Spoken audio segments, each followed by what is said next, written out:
What's up, YouTube? Welcome back to Celio's Network. Today I am doing a bit of a card design video, and I figured we would talk about what I believe to be the golden age of modern era Pokemon TCG. So we're going to be looking at early Sun and Moon GX cards and just kind of admiring and discussing the design that creatures had for the early GX cards in the first few Sun and Moon sets. Really up until Team Up, Sun and Moon was just an amazing era for Pokemon, but the first three sets, I really hold them as like the standard of what I hope the Pokemon TCG can return to one day for design. But first, shout out to PotownStore.com, my lovely sponsor and the best place for you to get PTCGO codes. Be sure to use code Celio for 5% off. And also, be sure to subscribe to this channel if you're not already. I upload daily Pokemon TCG content, and I also stream over on Twitch. Any links you might need should be in the description down below. So, briefly, you'll notice that I do have Eternatus VMAX up on the screen. Briefly, I just wanted to set the tone for where's about we are in the current standard format. It's the very end of 2020, so in case people are watching this video years from now, I just wanted to kind of set the scene. So we're end of 2020, Vivid Voltage is the newest set, VMAXs are the newest mechanic, and two really strong VMAXs we have are Eternatus VMAX and Centiskorch VMAX. Centiskorch VMAX literally just has one attack and nothing else, and Eternatus VMAX has an ability that you don't get to activate or deactivate, it's just always there, and it has one attack. And this creates really linear games, basically no strategy at all. You're just like either attacking or not attacking. There's not a lot of choices, and with Eternatus VMAX, you're either attacking or not attacking. There's really no choices to be made. It makes the games dry. Because of the HP and damage output, the games can be pretty fast. There's not a lot of interaction because of the way they created the strongest cards. So I wanted to talk about, like I said, what I believe will become to known as the golden age of modern Pokemon TCG, which is early Sun and Moon, as I'd like to call it. So let's start looking at some Sun and Moon based GXs. And I'll explain why as we go on. You might already be able to tell just by looking at the card, but so let's look. So Lowrance GX is a stage 1 2-prize Pokemon, so different from the V mechanic. If the GX Pokemon typically has to evolve in the lore, in the game, in the Pokemon universe, like Lowrance does have to evolve from Fomantis in the video game. As a GX, it also has to evolve from its previous evolution. And that's unlike how the V mechanic works, because with the V mechanic, you'll see Centiskorch V, VMAX just evolves from Centiskorch V, but Centiskorch does not have to evolve from its previous form. So the V Pokemon can just be slapped right down, regardless if they're a stage 2 like Dragapult, or if they're a basic Pokemon like Zacian. They don't evolve. But the GXs do, so just keep that in mind in case you are new or you weren't playing around the time that these GXs were around. So, like I said, stage 1 GX Pokemon, 210 HP. So, right off the bat, I just love the design of this more because you did have to evolve to get to the stronger Pokemon. And then there are 3 attacks, 2 regular attacks and 1 GX attack. You may use 1 GX attack per game. So the first attack, Flower Supply, for 1 grass energy does 40 damage, and then you attach 2 basic energy cards from your discard pile to your Pokemon any way you like. Okay, so we do some chip damage with this, and we also get energy acceleration, energy recursion. Let's see what the next attack's theme is. Grass Colorless to do 120, considerably more damage than the first attack, and then you heal 30 damage from this Pokemon. So actually much different from Flower Supply. Flower Supply does 40 damage, and you can accelerate 2 basic energy cards to your Pokemon in any way you like, maybe to Lurantis, maybe to another main attacker in the deck. And then Solar Blade does 123 times the amount of damage Flower Supply does, and then you also heal 30 from Lurantis. And then the final attack, Chlorocythe GX, which you can only use once a game. You can only use one GX overall once a game. For 1 energy, does 50 times the amount of grass energy attached to this Pokemon. So we have 3 really dynamic attacks. The first attack, 40 damage and accelerates energy. You could accelerate to Lurantis for Solar Blade or Chlorocythe. You could accelerate to your other Pokemon that you need energy on.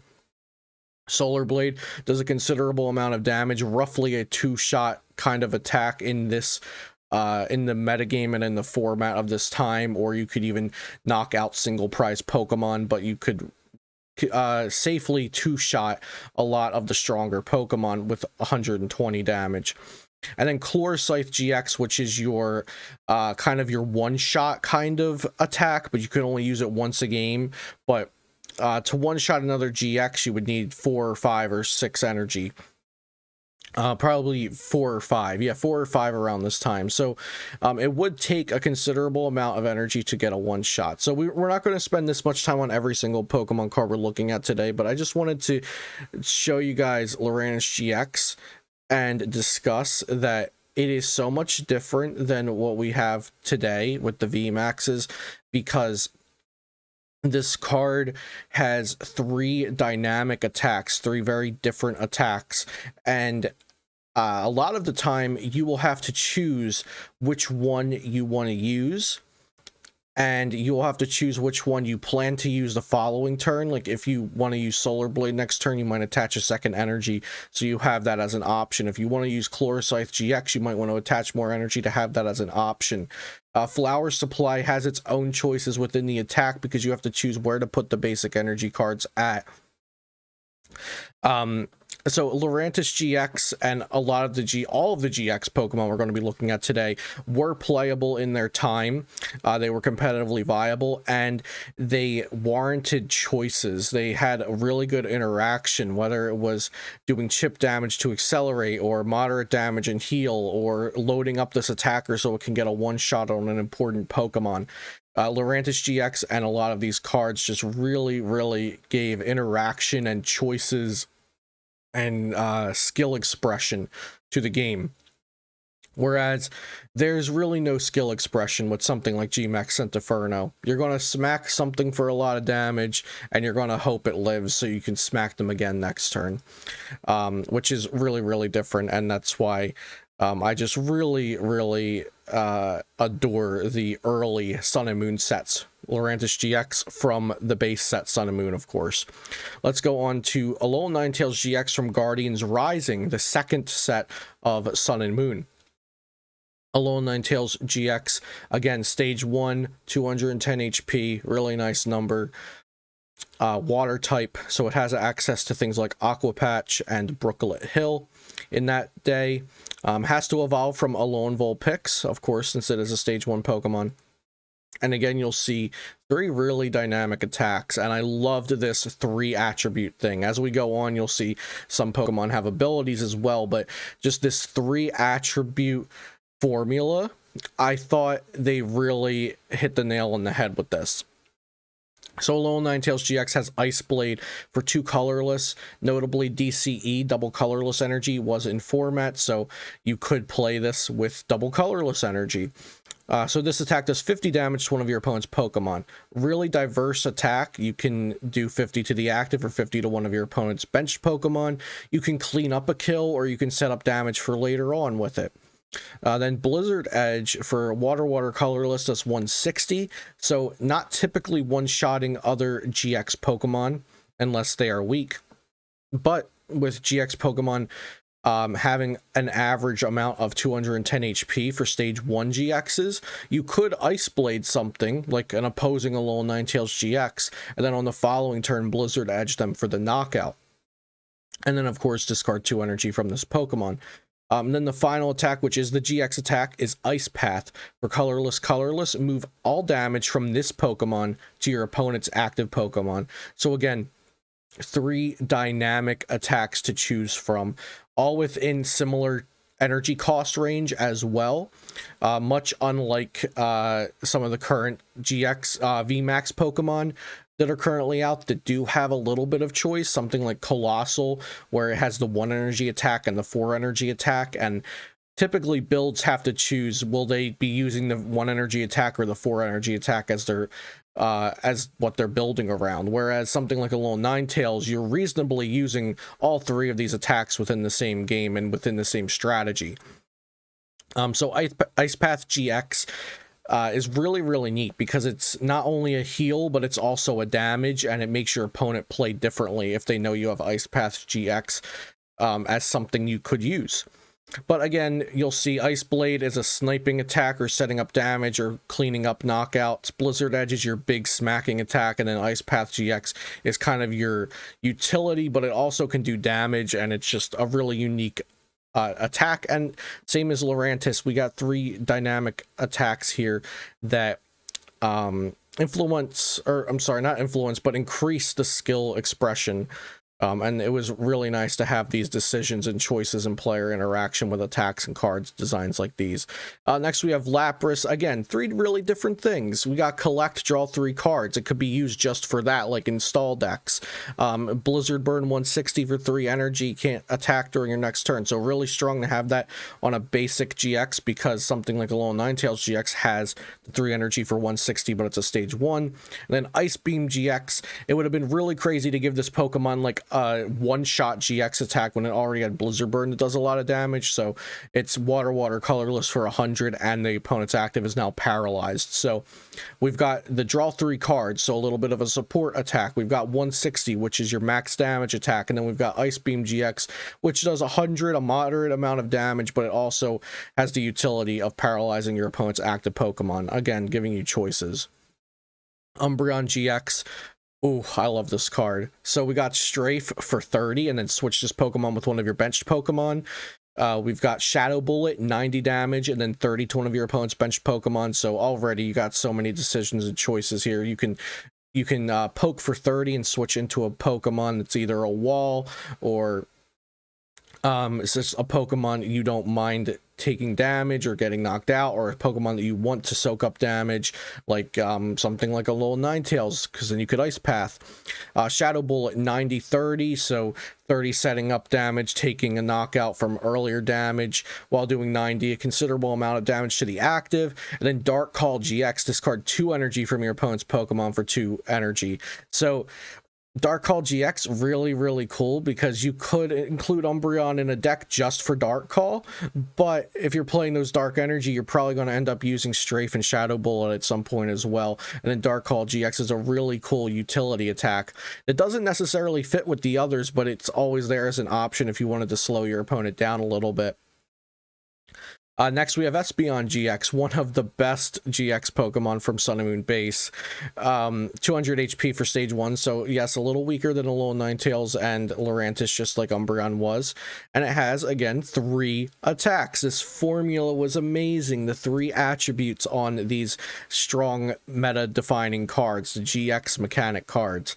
So it had Psybeam for 1 energy, do 30, and then your opponent's active is confused. Psychic for Psychic Energy, double colorless, does 60 plus 30 more damage times the amount of energy on your opponent's active Pokemon. And then Divide GX, put 10 damage counters on your opponent's Pokemon in any way you like. Again, 3 different attacks, 3 options that you have. Next, we have Decidu GX. So all of these that we've looked at have just been 3 attacks, but notice I've been saying they have 3 attributes to choose from, 3 things that make the card dynamic. Decidu GX is a stage 2 GX with 240 HP. It has the ability Feather Arrow. Once during your turn, you may put 2 damage counters on one of your opponent's Pokemon. Excuse me. So Feather Arrow, this was a really, really strong ability for a while. It also saw success in the expanded format, but I'm mostly talking about standard format with these cards, and Decidu GX was a really strong card, and it has 3 things to do. It could just be played for its Feather Arrow ability, but typically you would use its other attacks. Razor Leaf does 90 damage, which isn't a ton for 3 energy on a stage 2 Pokemon, but Decidu GX having 240 HP is an asset, because that's a lot of HP during this time. Plus, you are applying 2 damage counters every turn with Feather Arrow wherever you want them. And if you have multiple Decidueye GXs, you're doing that multiple times a turn. Hollow Hunt GX, put 3 cards from your discard pile into your hand for 1 grass energy to get back the cards you might need to win the game next turn or to not lose the game next turn, like healing cards or rare candy to set up another Decidueye. So Decidueye GX, while it doesn't have 3 attacks, it has 3 attributes. Again, the formula that worked so well in the early Sun and Moon era. Then we've got Tertinator GX. Again, look at that, 3 attacks. Why'd they stop doing this for the new mechanic Pokemon? I don't know. I wish VMAXs were designed like this, or V Pokemon. So Tertinator GX, 190 HP basic, has Shell Trap 20. 20 damage for 2 energy. During your opponent's next turn, if this Pokemon is damaged by an attack, put 8 damage counters on the attacking Pokemon. Actually a really strong attack in its time. Then we've got Bright Flame Fire Colorless to do 160, discard 2 energy, so basically the same as a little Ninetales attack. And then Nitro Tank GX, attach 5 fire energies from your discard pile to your Pokemon in any way you like. So Shell Trap, kind of like a walling attack. You do a little bit of damage, but then if your opponent hits into you, they take a ton of damage back. Bright Flame, kind of your cleaning up something that had some chip damage done, maybe one-shotting some weaker Pokemon. And then Nitro Tank GX, just a really solid setup attack or energy recursion mid to late game to accelerate 5 energy onto the board. So again, dynamic Pokemon, 3 different attributes to choose from. Next, we've got Lycanroc GX. Zoroark is one of my favorite decks of all time, and Lycanroc was a key component of that. So Lycanroc GX, Stage 1 GX Pokemon. It has the ability Bloodthirsty Eyes. When you play this Pokemon from your hand to evolve one of your Pokemon during your turn, you may switch one of your opponent's benched Pokemon with their active Pokemon. So this gave you a gust effect, like Lysander or Boss's Orders, etc., that you can use via a Pokemon, so you don't use your supporter for turn with Guzma. And what's really nice is that this Pokemon with Bloodthirsty Eyes is not just a Pokemon you had to play down and then never use again. Of course, its ability for that gust effect with Bloodthirsty Eyes, yes, you only get to use it when you play it down, when you evolve it, but it also has utility out of its attacks. Claw Slash for fighting colorless 110, that's going to one-shot most fighting weak GX Pokemon, something like Zoroark GX that would come out later, or the Umbreon GX that we already looked at. And then Dangerous Rogue for fighting colorless does 50 damage for each of your opponent's benched Pokemon, so this could potentially make your opponent not fully bench up to 5 Pokemon. They might stop at 3 or 4, so Dangerous Rogue isn't one-shotting things for 250 damage for just 2 energy. You'll notice as well, these attacks not only give you choices, but they also give your opponent choices. Shell Trap makes your opponent choose. Do I want to hit into that Turtonator? Do I want to hit around it? Do I want to make them switch their Pokemon? Decidueye GX, the Feather Arrow might make them heal or play accordingly or not leave something active to get hit and Feather Arrowed. Psybeam confuses. Divide GX can clean up attacks. Psychic punishes them potentially for having extra energy on their Pokemon. Umbreon GX, Dark Call GX, if your opponent knows you have this, they might load up all their energy on one Pokemon, so even if you discard them, they still have enough energy to attack. And then a little Ninetales as well, because of Ice Path GX.